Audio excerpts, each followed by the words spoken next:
Was one on Twitter recently who was raped, and they asked her to apologize for what she was putting on.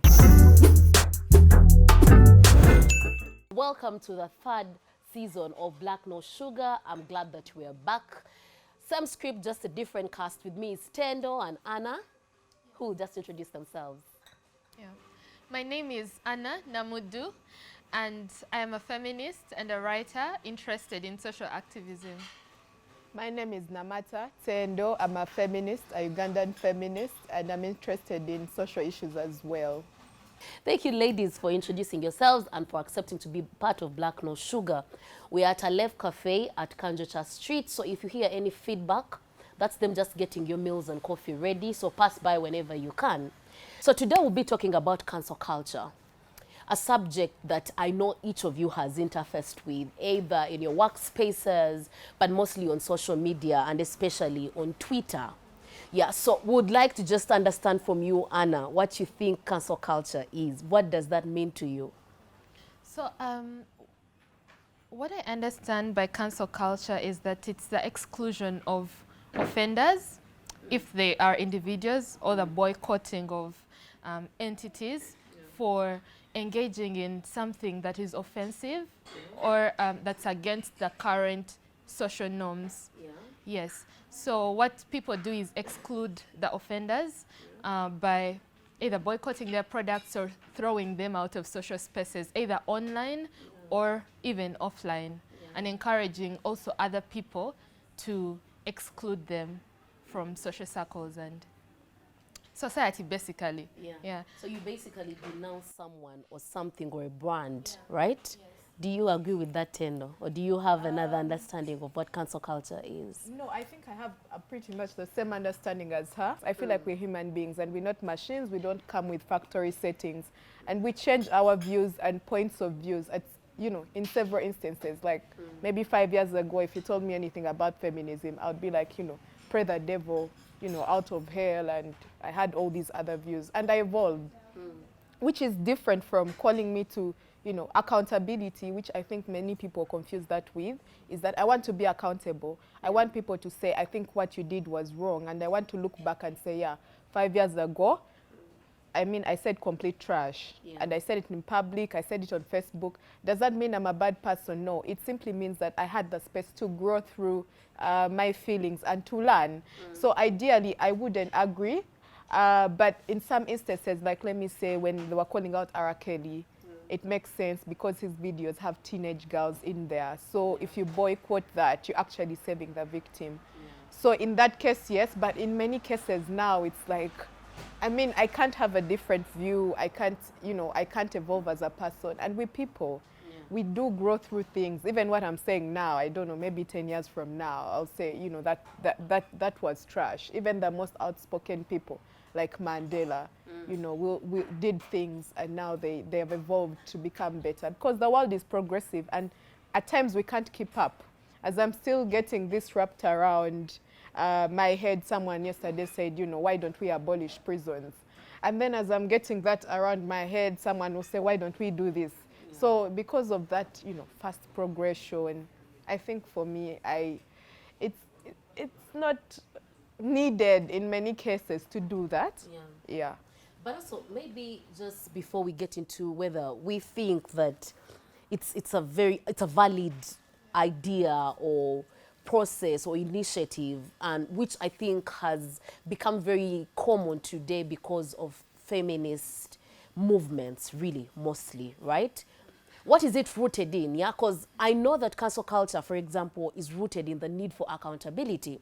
Yeah, certain parts or sectors or groups of people in public have been marginalized, pushed to the margins every single day through different policies, through different behavior, through the institutions like police and schools and, the smaller family structures that they felt that it's very difficult for you to seek justice through the formal processes, for example, or through the approved processes. Yeah, if the family structure as it is homophobic, then I do not think that I can go and come out to them as, say, queer person, yeah? If, say, I'm dealing with a very patriarchal society or community where I come from, then it's going to be extremely difficult for me to call out an uncle who is saying Elizabeth cannot inherit land, right?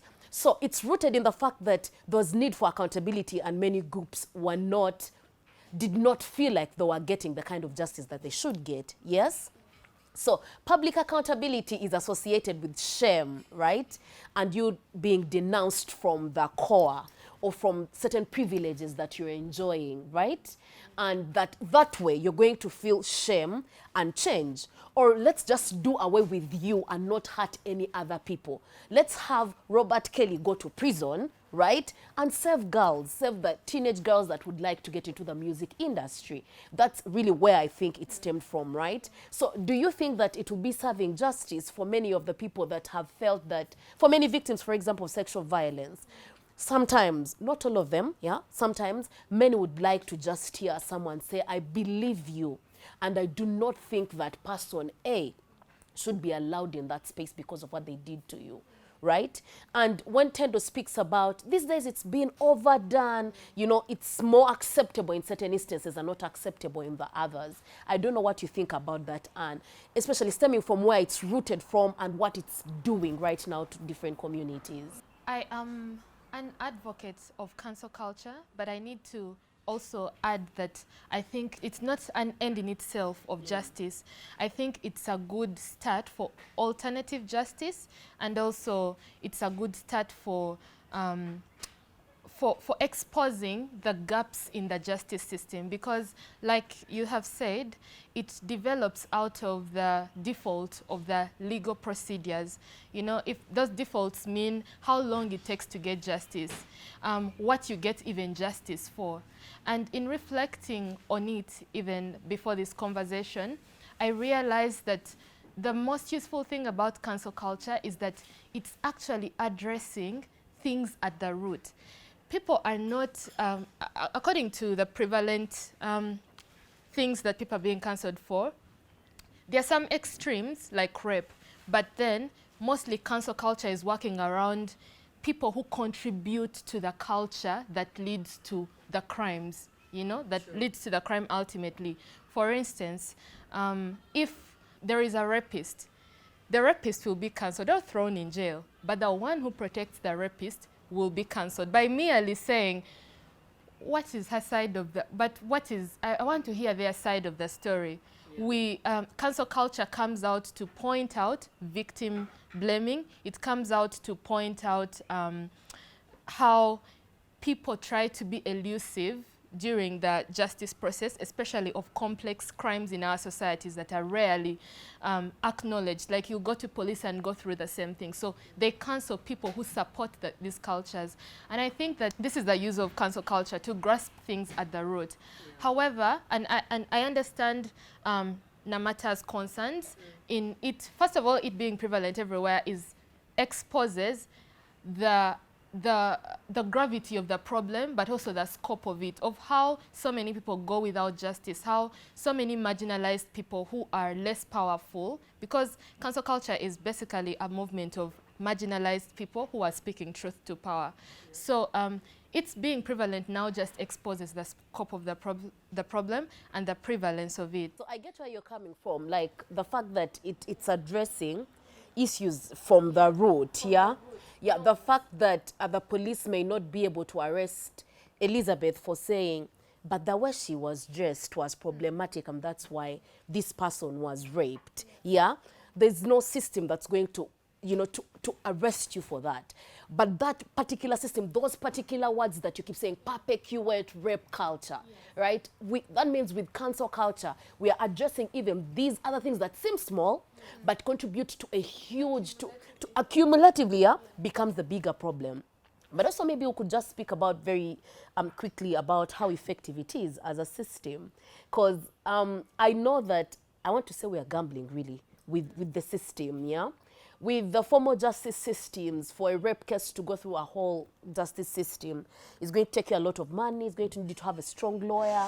It's going to need you to have, if it's a female lawyer, one who has skirts below the knee so that you're not looking like a certain way. It's going to need you to have a lot of money. It's going to need you to have transport to go to court each time your case comes up, right?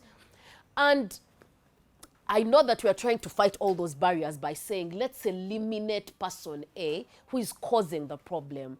That way we won't have to deal with the system, right? Does cancel culture actually do that? Because I think that's really the intention, to deal with the problem. Is it dealing with the problem? Is it an effective way of addressing injustices? It has made progress in as far as introducing or exposing a lot of people to problematic norms that are prevalent. Because now I hear people complaining about, oh, you can't make any joke these days online. And if anyone wants to go so far enough to know why you can't be funny in quotes, because you can't be online anymore, you can't crack a joke without getting cancelled, one will be prompted to educate themselves about, okay, what are these people making noise about? Why can't I just make maybe a rape joke? Why can't I make maybe a joke about disabled people? Why? What's the problem? And then you will find all this documentation on why this behavior is problematic, and how you, in your innocence or perceived innocence of just cracking a joke and being lighthearted, you are contributing to a bigger problem. So it has made progress in that sense of exposing the root causes of large social problems that we have grappled with, have given to the police and the state to deal with, but they're still prevalent, or some people are kept from the justice system. Yeah.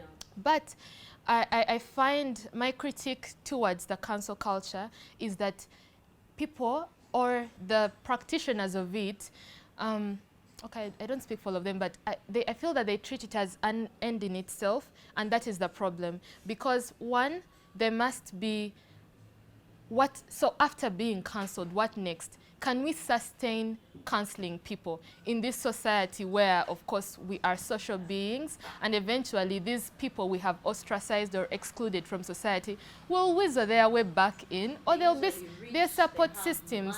Exactly. Exactly. Like they rarely lose anything except face, and that is only momentary in this world that churns out news every other day. For instance, recently I remember someone saying, I can't believe this is the year last week we cancelled this person, and now we have even forgotten about it because we are cancelling new people every day. So what happens then? And for me, that's my critique to cancel culture, but it's also an encouragement to explore beyond cancel culture. What happens after we cancel someone? And that led me to recently a Twitter cancel storm introduced me to the idea of restorative transformative justice.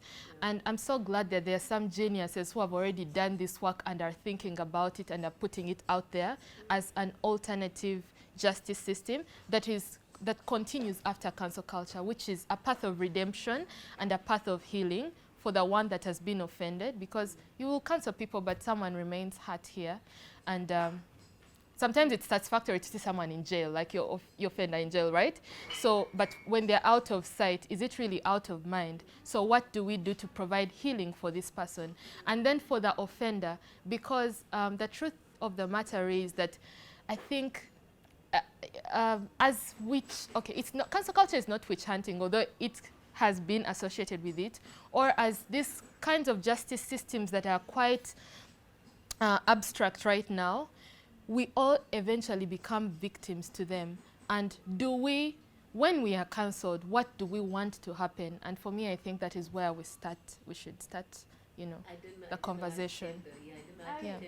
Especially for a person I still do not agree with it. I think in very many instances, and I love it because it comes from the feminist perspective, in which we think about, victims and the fact there is no justice, or that the justice is really slow for people that don't have the means. So we look at class and all these other intersectionality. But in my mind, I still feel like there is a better way to do it. And by the way, cancelling the person is not always justice to the victim. Because, for example, if I went and says, I won't watch Steve Harvey's, movies, that's good for me. Is it good for the people that are within the movie that could make money off it? Probably not. And so I see its advantages, and I think it's a way in which we can, if we can even write about it, we can learn about it, we can see better ways in which to use it. But for me, I don't feel like it always brings justice. first of all, because I don't know about, I mean, out there it does. I hear Americans getting arrested and the like. I haven't had a lot of that here in Uganda. Anyway, I don't blame anyone who does it, because I mean, you know, we can only try. But in my mind, I'm like, there must be a better way. And to also assume that communities in probably Africa don't cancel people already is a lie. Because look at night dancers. Where can you pass if you're a night dancer in our own community? They cancel, you cannot eat food at the neighbor's place, you can't do all these things. So I think for me then is, what is the importance of the issues to the community? Because that's where we should be concentrating. How do we get the communities to know that this is not okay? They'll cancel those people by themselves. You won't even need a policy at government level to initiate such things. You won't even need to say that justice is to go to courts, and also that is also to be discussed really. Is justice for me as a victim who has been, I think there was one on Twitter recently who was raped, and they asked her to apologize for what she was putting on. And I'm telling you, for the community, most of them will agree. Why doesn't she apologize? So then for me, on Twitter, as an elite feminist, I'll say that's wrong. What about the community out there? So if I still feel safe to move around, to high five guys, to still hold my job, then cancel culture is somehow not being effective. Because one, it's an elite movement. Two, it's not off Twitter. You said social media. Most of it is not off social media. So for us in Uganda, we really have to think about a way in which we can let the community know the gravity of the issues. They'll cancel these people themselves. Yeah. They will, even just being feminist in a Ugandan space, certain people won't interact with you. Yeah. You know, even just being, I don't know, homosexual and all these other things that we look at and we say, this is how we are raised and this is out of African culture. People won't associate with you, they'll cancel you. So how do we let the community off social media? No, because on social media, it's the same people walking around Kampala that are coming to social media. And so while they will not say their view on social media, we know, how do we translate that to now, you know, just normally, I mean, even our own president is saying it's okay for teenage girls to get pregnant as long as they don't die. So even if we go on Twitter and we cancel him, good, because we're putting something out there to say, you know, this is not the right way to think. But then again, we're not listening to these other people, because what are the majority of the people thinking? They're thinking, I mean, they're not dead. Who opened their legs for them? Now, if we're starting with a problem from even presidential, I mean, for me, that's just my thought. My thought is it's okay, it needs to be reviewed. But I think for me, like she said, because she said the alternative means of justice that communities have had, I think those are more effective, according to me. When we come to speaking, I know that many of the things that we've spoken about kind of attending towards the fact that cancel culture is new, yet it's not. Yeah, yes, it just became very popular when, you know, the Me Too movement, and then when it got to social media, of course it got amplified then, right? But we've had in the past, like she said, people in the past who got cancelled at family meetings, people that do not show up, aunties that do not go for weddings because they got cancelled out of, yeah? We've had those before, right? It's just that with social media, everything has been amplified, right? And of course, injustices have now also changed the context within which they manifest. So even the way within which they are handled is changing. I also just wanted us to think about, when Tendo kept on speaking about the fact that these people, and Anna, that people get cancelled, but at the end of the day, they manage somehow to crawl out of it and return, right? And I just wanted us to think, whose problem could that be? It's the communities. We are the problem, right? We are the problem, perhaps. But I could also say that maybe they are the problem, because most of these people that crawl back after counseling, they are rich, they have money, they are popular, they have popular demand. I'll just give an example of Ronaldo. He got counseled for raping someone who actually came out. They even agreed that the tests were there and it's in the papers, and the gentleman is saying, yes, I did it, we'll handle it out of court. There were die-hard fans of soccer who were actually saying, no, he didn't, even after the man said, I did, let's handle out of court. Right now, every morning, I see this man on Twitter with his body naked, posing for underwear and still signing deals and still making money. So my counsel, Mike Midsha, has not touched him in any way. Yeah, but what am I, for example, doing actively to make sure that this person is out of my space? I may not have much I can do to stop Ronaldo from signing deals. I may not have much to do with, I know there's a local female artist here in Uganda who beat up their maid, and in an interview said, I just slapped her a bit. It pressed me so much that I told myself I will not listen to their music again. I've never gone to any of their shows. I've never bought a DVD. I've never paid them a shilling, right?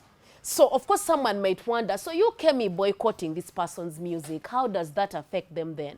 But imagine if it was collective, that we do have a collective process of saying Anna's music will not be played over this radio because she promotes rap culture.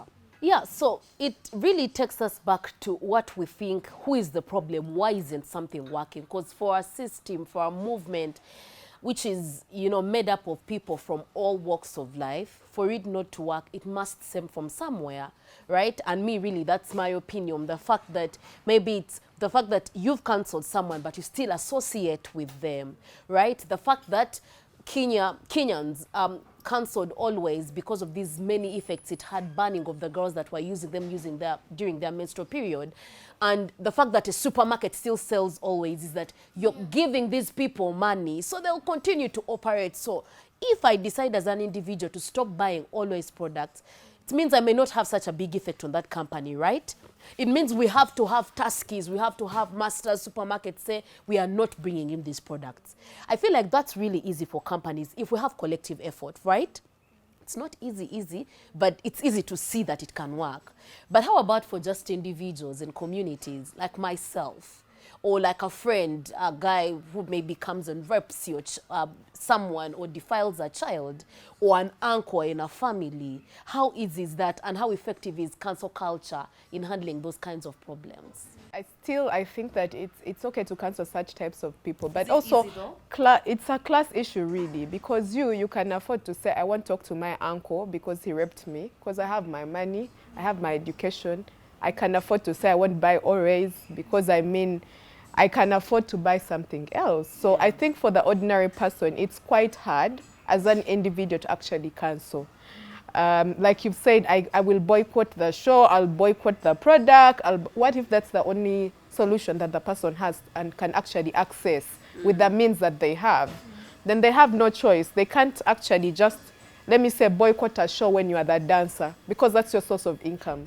So how do you boycott? That's why people always ask, why didn't she leave? Why didn't she speak up? Because it's not that easy. They needed that person to survive. So I think it's also really a class issue for me. I feel like even when you cancel online, you have to be a certain caliber of person for us to actually follow you. It's like, I don't know, we have like prominent Ugandan feminists that can say something and it catches fire. And then some other Ugandan feminists will come and say there is one like here and one love, and that thing even dies there. But do you know what makes it really effective is if she comes and to a group of feminists and says, let's follow this up. And so now we have 5 people cancelling. So I don't think it can be done as an individual. Do I think it can be done as a family? Yes, it can. I have meetings I'm not called to in my family sort of life, because they know, you know, I'm feminist. I'll say all these wrong things. So when they want to call, they say, no, for this one, don't call Tendo. She's going to disorganize the whole clan. So I stay home, and that for me, okay, I don't feel bad, but I feel like it's the easiest sense of cancel. But I don't think one person is the one who came and said, let's stop inviting Tendo. I'm sure it was a group consensus. They sat somewhere and they said, if it's Kwanjula, if it's things to do with inheritance, don't call those people. And that's fine for me. But imagine an individual. I think it can't be done as an individual. But when we talked about alternative forms of justice, if you look at the things that worked, for example, in Rwanda, we have one with Kanyamunyu recently, which has always been done. I'm forgetting the name of that process, where, yeah, if you kill someone, then the clans come together. Is that something that one person can sit and say, I've forgiven you, you come and we have a discussion? No, but it can be done by the community. But I always know that for me to be cancelled, I mean, I don't feel so bad, because so what? Of course, you don't feel bad because Yeah. your counseling is rooted in truth and in fact. Yeah, that you in truth, speak exactly. But your truth, but right? also I can counsel someone in my family because I don't depend on them for my livelihood. I can say I'm not going to buy Oreos pads. I mean, I can buy others. There are so many others.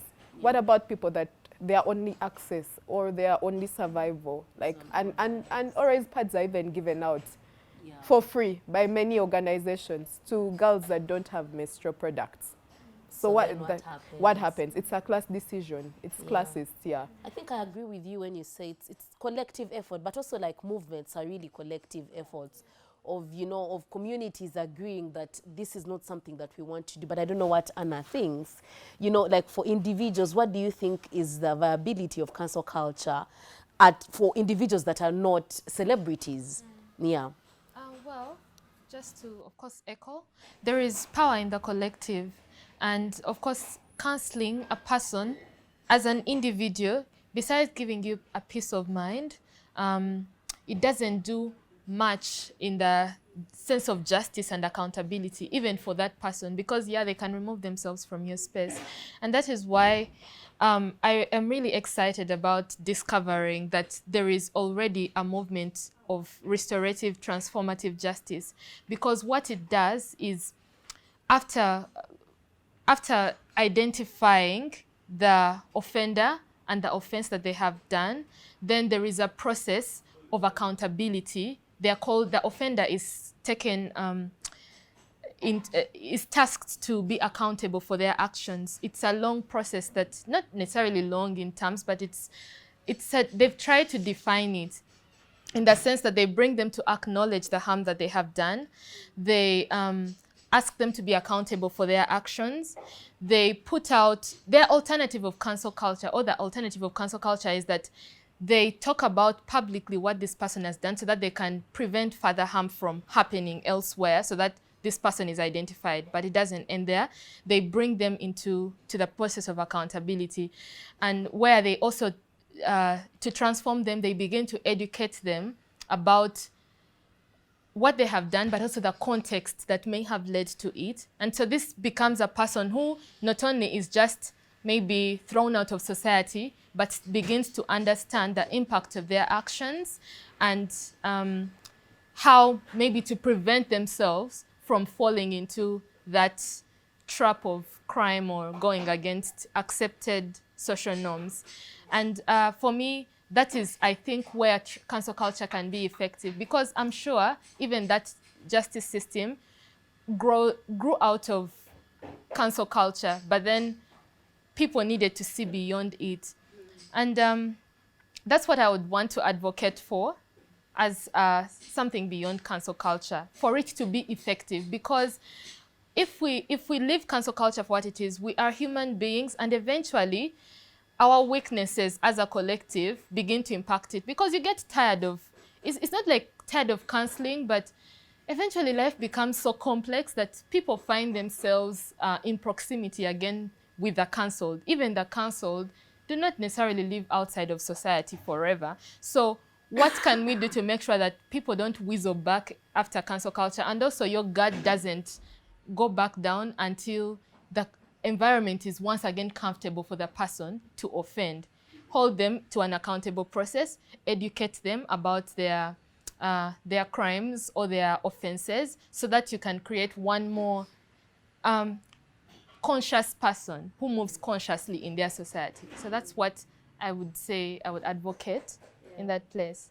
Of course, that brings a fear, that something that I genuinely fear, that at the end of the day, so we are having collectives that are going to be teaching. Let me give an example of many times perpetrators of crimes like sexual violence are aware of what they're doing. Yeah, I don't know how long we've heard about what Robert Kelly did, really, since we were children, right? And he went through all these court processes and ABC, right?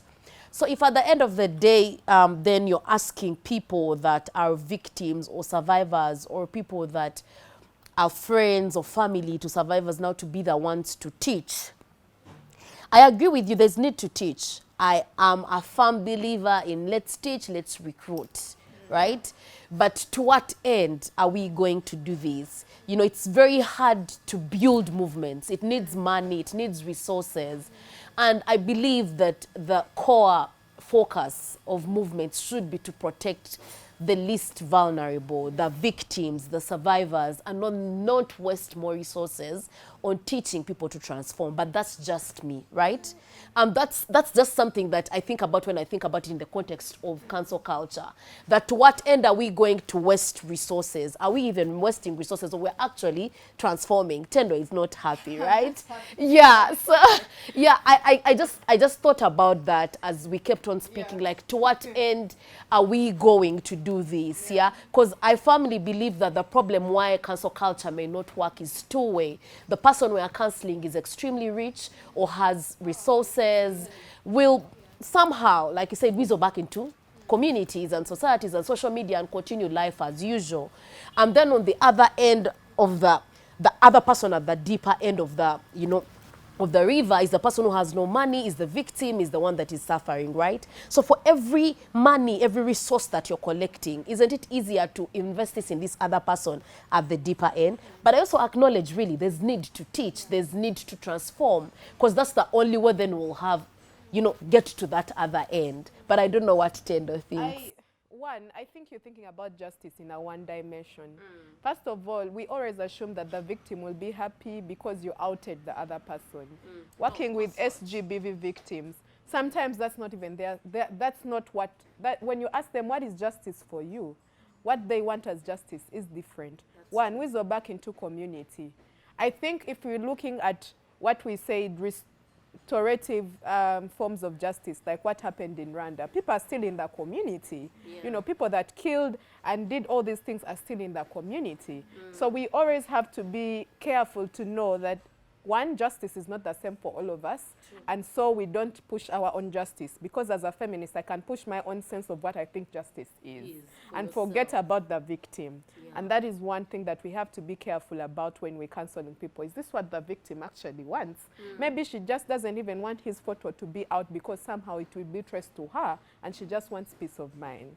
That's, and for us, we don't care. We just come and cancel you. And secondly, you know, justice is different for every community, but also going to jail may not mean that you'll even be cancelled in the community. People can end up just saying hallelujah and bye-bye and even standing outside court. I think there was Pastor Iga, when he was arrested for raping and defiling and actually infecting a few people, his followers were outside praying for him. Is that justice for the victim? Probably not. So let's not only think about justice in one dimension. It's important for us to actually discuss what justice means for us, but also the victim.